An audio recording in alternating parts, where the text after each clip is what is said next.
नमस्कार दोस्तों, स्वागत है आप सभी का एक बार फिर से। दोस्तों, अगर आप अपनी लाइफ में कुछ नया सीखना चाहते हैं तो चैनल को सब्सक्राइब जरूर करिएगा।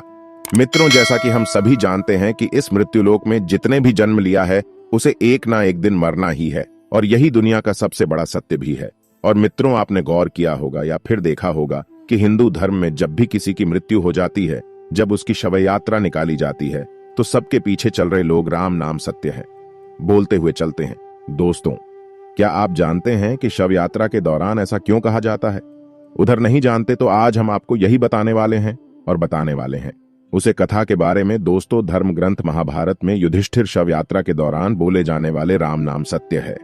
क्यों कहते हैं, इसी से जुड़े रहस्य बताते हुए जब स्मशान जान ले जाया जाता है तो शव के पीछे चल रहे लोग राम नाम सत्य है बोलते हैं, परंतु जब मृतक का संस्कार समाप्त हो जाता है तब वह पंचतत्व में विलीन हो जाता है।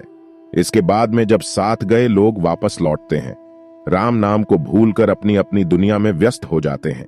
फिर भी संपत्ति को प्राप्त करने के लिए इसके आगे युधिष्ठिर कहते हैं कि हर मनुष्य अपने जीवन में कभी ना कभी किसी ना किसी की शव यात्रा में अवश्य चाहता है, और राम नाम सत्य है। क्या यह नारा लगाता है, परंतु श्मशान घाट के बाहर आते ही हिस्से को भूल जाता है। हर मनुष्य रोज किसी न किसी की मृत्यु के बारे में सुनता है, फिर भी इस सबसे बड़ी सच्चाई को स्वीकार नहीं करता। इस दुनिया में आश्चर्य क्या हो सकता है कि शव यात्रा के दौरान राम नाम सत्य है। सबका यही बोलने का मतलब बुरा नहीं होता। समझाना होता है कि जिंदगी और जिंदगी के बाद केवल राम नाम ही सत्य है, बाकी सब व्यर्थ है। और यह परंपरा आज से नहीं, पुरानी काल से ही चली आ रही है। दोस्तों, अब आप सोच रहे होंगे कि आखिर एक राम का नाम ही सत्य क्यों है। तो मैं आपको बता दूं कि आत्मा यात्रा के दौरान का नाम जन्म मृत्यु के चक्र से मुक्त हो जाता है और उसे श्री हरि के चरणों की सदा के लिए स्थान मिल जाता है। इसके अलावा भगवान के अवतार को छोड़कर जो भी इस दुनिया में आया है तब चला जाएगा। इतना ही नहीं, शास्त्रों में यह भी बताया गया है कि राम नाम जपने से मनुष्य के मन में बुरे विचारों का आना बंद हो जाता है। इसके प्रभाव से मनुष्य बुरे कर्म करना छोड़ देता है और सच बात पर चलने लगता है। इतना ही नहीं, इस मंत्र के जप करने से मृतक के परिवार वालों को उसे भूलने में भी मदद मिलती है कि जब भी किसी परिजन की मृत्यु होती है तो लोग काफी निराश हो जाते हैं। ऐसी स्थिति में राम नाम ही मंत्र है जो निराशा से बाहर निकालने में सक्षम है। इन सब के अलावा शिव पुराण की एक कथा के अनुसार रामायण के रचयिता वाल्मीकि जो पहले एक डाकू हुआ करते थे, बेबी राम नाम के जप के बाद ही सच मार्ग पर चल पड़े थे और की कृपा से ही धर्म ग्रंथ की रचना कर डाली।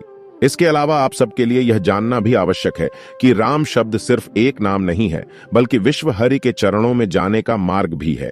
आपने गौर किया होगा कि मरा शब्द को भी जब बार बार लगातार बोला जाता है तो बोलने वाले के मुंह से अनायास ही राम का उच्चारण होने लगता है।